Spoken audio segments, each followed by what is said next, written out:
Irfan Anando, saya mahasiswa Sistem Informasi Bilingual 2017.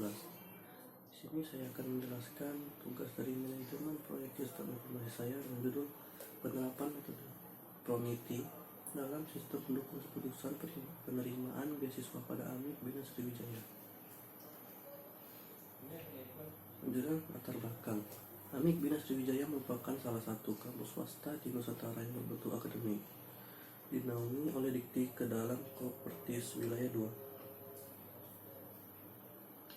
Kampus ini telah berdiri pada tanggal 22 April 2008 dengan tujuan menghasilkan lulusan berkualitas, adaptif, bermoral, dan mampu bersaing pada tingkat nasional maupun internasional tanpa terhalang biaya suatu menjadi tujuan AMIK Bina Sriwijaya memberikan beasiswa untuk meringankan biaya kuliah mahasiswa berprestasi dan kurang mampu.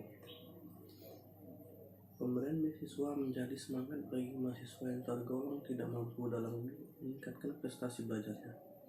Untuk bisa memperoleh beasiswa membutuhkan usaha yang sulit karena banyak mahasiswa berlomba-lomba dalam meningkatkan IPK. Karena jika IPK mereka menurun, mereka akan kehilangan kesempatan untuk bisa mendapatkan beasiswa. Selanjutnya adalah tujuan. Tujuan yang hendak dicapai dalam penelitian ini adalah membuat suatu perangkat lunak dari penerapan metode PROMITI atau Preference Ranking Organization Method for Enrichment Evaluation dalam sistem pendukung keputusan penerimaan beasiswa pada AMIK Bina Sriwijaya dengan menggunakan bahasa pemrograman PHP dan SQL. Dengan penerapan PROMITI pada seleksi beasiswa AMIK Bina Sriwijaya dapat lebih objektif dalam menentukan mahasiswa yang benar-benar layak mendapatkan beasiswa. Sasaran dan manfaat. Sasaran dari sistem informasi yang dibuat adalah bagian akademik, kemahasiswaan, mahasiswa, dan bagian lainnya yang berkaitan dengan pemberian beasiswa.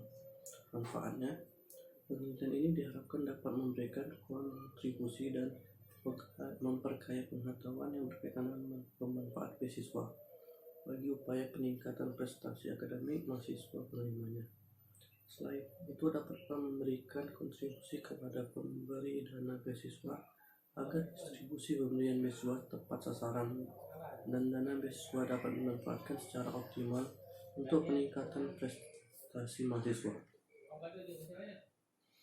Selanjutnya adalah tahapan. Pertama, analisis kebutuhan perangkat lunak.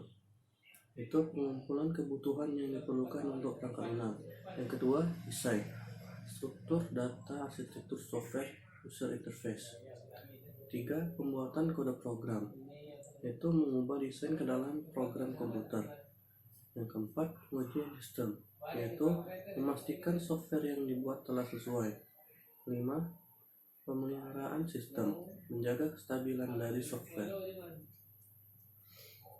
Selanjutnya, penjadwalan dari penerimaan beasiswa pada AMIK Sriwijaya. Pertama adalah aktivitas mengumpulkan data dari AMIK Bina Sriwijaya dengan kode A waktu 2 hari. Selanjutnya, aktivitas kedua mengidentifikasi prosedur dan proses sistem yang terjadi di AMIK Bina Sriwijaya dengan kode B. Dengan kegiatan pendahulunya adalah kegiatan A waktu 3 hari. Aktivitas ketiga, perumusan proses pada proyek pemberian beasiswa dengan kode C. Kegiatan pendahulunya adalah B waktu 2 hari. Aktivitas 4, melakukan dokumentasi pada investigasi awal sistem dengan kode D. Kegiatan pendahulunya adalah C. Waktunya adalah 1 hari. Aktivitas kelima, melakukan wawancara dan tinjauan lapangan kepada pihak AMIK Bina Sriwijaya dengan kode E. Kegiatan pendahulunya adalah A. Waktu 1 hari.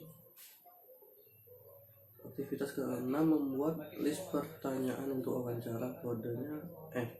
Kegiatan pendahulunya adalah E dan waktu 1 hari. Aktivitas ke-7, membuat janji untuk melakukan wawancara dengan kode G. Kegiatan pendahulunya adalah F. Waktu selama 1 hari. Aktivitas ke-8, melakukan wawancara dengan pihak AMIK Bina Sriwijaya dengan kode H. Kegiatan pendahulunya adalah kegiatan G. Waktunya 1 hari. Aktivitas ke-9, melakukan dokumentasi wawancara dengan kode I. Kegiatan pendahulunya adalah H. Waktu 1 hari. Aktivitas ke-10 menentukan secara detail masalah yang ada. Kode J, waktunya 2 hari. Aktivitas ke-11 penjabaran masalah yang ditemukan pada sistem dengan kode K, kegiatan pendahulunya adalah J, waktu selama 3 hari. Aktivitas ke-12 melakukan penentuan permasalahan yang terjadi pada sistem dengan kode L, kegiatan pendahuluan K, waktu 2 hari.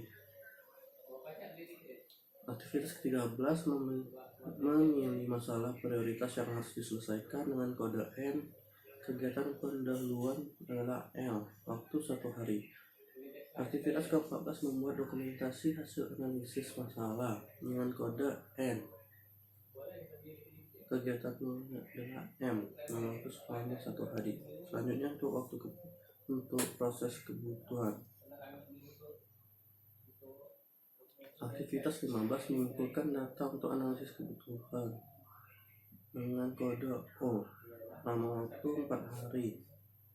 Aktivitas 16 menentukan kebutuhan pada sistem dengan kode P, kegiatan ini adalah O, waktu selama 3 hari. Aktivitas ke-17 melakukan pertemuan untuk menemukan kebutuhan pada sistem. Kebutuhan dengan kode Q, kegiatan pendahulunya adalah P, waktu selama 2 hari. Aktivitas 18 menentukan kebutuhan fungsional dan non-fungsional dan kode R, kode pendahulunya adalah Q, waktu kegiatan selama 2 hari. Aktivitas 19 membuat rincian kebutuhan fungsional dan non-fungsional, kode S, kegiatan pendahulunya adalah R, waktu selama 2 hari. Selanjutnya adalah analisis keputusan. Aktivitas 20 menyimpulkan data untuk melakukan analisis keputusan dengan kode T, lama waktu pencarian selama 2 hari. Aktivitas 21 merumuskan dan menentukan kandidat pengembangan dan kebijakan dengan kode U, kegiatan pendahuluannya adalah T, waktu selama 3 hari. Aktivitas 22 menganalisa dan mendefinisikan kandidat pengembangan sistem dengan kode V, kegiatan pendahuluannya adalah U, waktu selama 2 hari. Aktivitas 23 merumuskan hasil final kandidat pengembangan sistem dengan kode W, kode pendahulu adalah V, waktu selama 1 hari. Selanjutnya untuk proses desain. Aktivitas nomor 24 pengumpulan data untuk menjaga pembuatan desain sistem dengan kode X selama waktu 3 hari. Aktivitas 25 pembuatan diagram posisi dari sistem pemberian beasiswa Anik Bina Sriwijaya dengan kode Y, kode pendahulunya adalah X, waktu selama 3 hari. Aktivitas 26 pembuatan DFD, IRD, dan database pada sistem pemberian beasiswa dengan kode Z, kode pendahulunya adalah Y, waktu 4 hari. Aktivitas 27 pembuatan PDFD dan merancang interface untuk sistem pemberian beasiswa dan kode A1, kode pendahulu Z, membuat dokumentasi hasil rancangan dengan kode K, kode sebelumnya adalah J, waktu 2 hari. Aktivitas 29 pada bagian konstruksi, merancang mekanisme sistem dan interface sistem dengan kode B, kode pendahulunya adalah A1, waktu selama 2 hari. Aktivitas 30 desain logika dalam aliran data dan penyimpanan data pada sistem dengan kode C1, kode sebelumnya adalah B1, waktu 4 hari. Aktivitas 31 penyesuaian mekanisme sistem dengan kode D1, kode sebelumnya adalah B1, waktu selama 3 hari. Aktivitas 32 membuat dokumentasi database dan software dengan kode E1, kode pendahulunya adalah D1, waktu selama 1 hari. Untuk kegiatan implementasi dengan kode 33 menyiapkan paket keras yang akan digunakan dengan kode F1 selama 1 hari. Aktivitas 34 menghubungkan sistem ke server dengan kode G1, kode sebelumnya F1, waktu selama 2 hari. Aktivitas 35 koordinasi sistem dengan pihak terkait dengan kode A1, kode sebelumnya adalah G1, waktu selama 2 hari. Aktivitas 36 pengawasan dan maintenance Sistem pemberian beasiswa Amik Bina Sriwijaya dengan kode I1, kode sebelumnya adalah K1, dengan waktu 2 hari. Aktivitas 37 membuat dokumentasi hasil akhir dari perancangan sistem dengan kode J1, kode sebelumnya adalah I1 selama 4 hari. Terus selanjutnya adalah cost and benefit analysis. Di sini ada tabel dari cost analysis.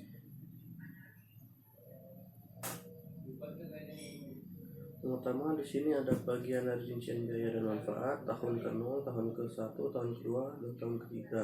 Di sini ada rincian biaya, rincian manfaat. Rincian manfaat terbagi dari dua, manfaat wujud dan manfaat tak wujud. Di sini terdapat total biaya tahun ke-0 adalah 20.850.000.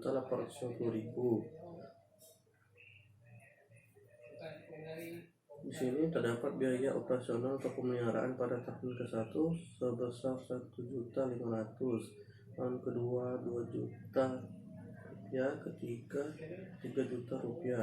Untuk total wujudnya pada tahun ke-1 5.100.000, tahun kedua 6.900.000, tahun ketiga 9.400.000. Selanjutnya untuk total tak wujud dengan jumlah tahun ke-1 sebesar 5.500.000, tahun kedua 12.500.000, tahun ketiga 20.500.000. Di sini jadi mendapatkan total manfaat sebesar 10.600.000 pada tahun 1, 19.400.000 pada tahun kedua, 29.900.000 pada tahun ketiga. Di sini profitnya mendapatkan 9 juta pada tahun ke-1, 26.900.000 pada tahun ketiga. Yang pertama, analisis payback period.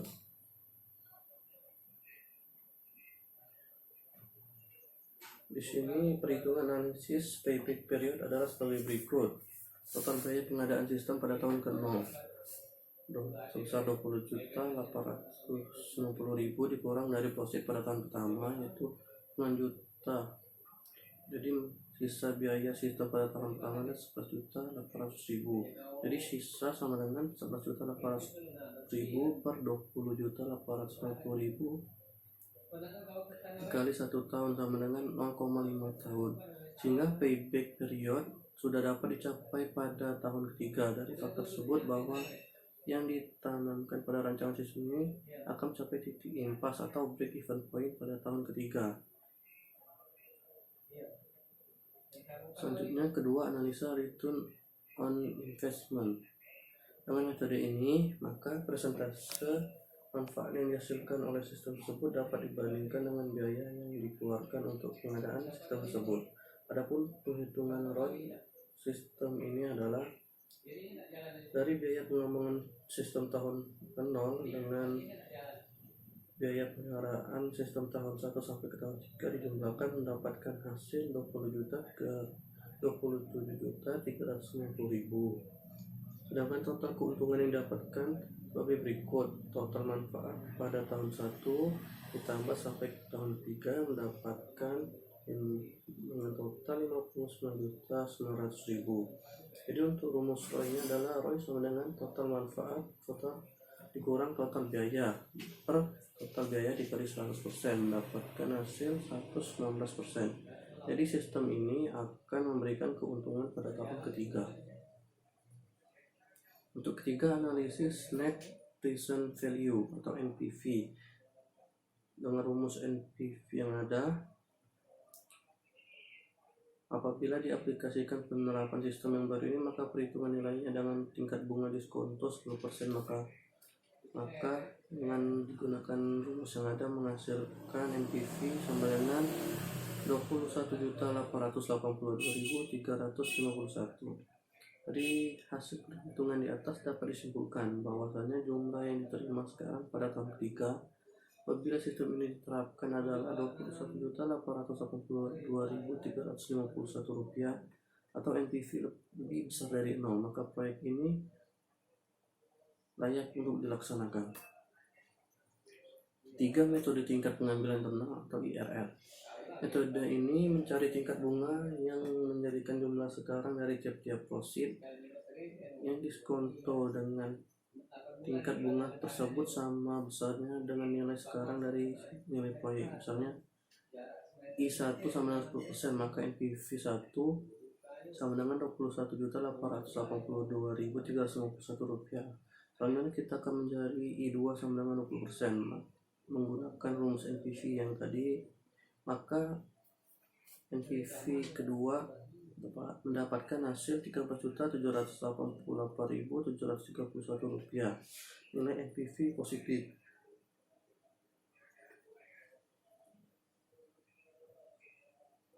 Selanjutnya untuk mencari nilai IRR, dengan rumus IRR ngada maka menghasilkan IRR-nya sebesar 37%. Jadi IRR 37% artinya proyek ini akan menghasilkan keuntungan dengan tingkat bunga 37% per tahun. Apabila tingkat bunga pengembaliannya yang diinginkan 10% per tahun, maka IRR lebih dari 10%. Dan kata lain, proyek ini dapat diterima. Selanjutnya adalah tampilan dari interface website. Yang ini adalah tampilan layar utama adminnya. Kedua adalah tampilan dari list kriteria dari beasiswa. Selanjutnya adalah tampilan dari list hasil yang menerima beasiswa. Sekian yang dapat saya sampaikan. Saya ucapkan terima kasih. Wassalamualaikum warahmatullahi wabarakatuh.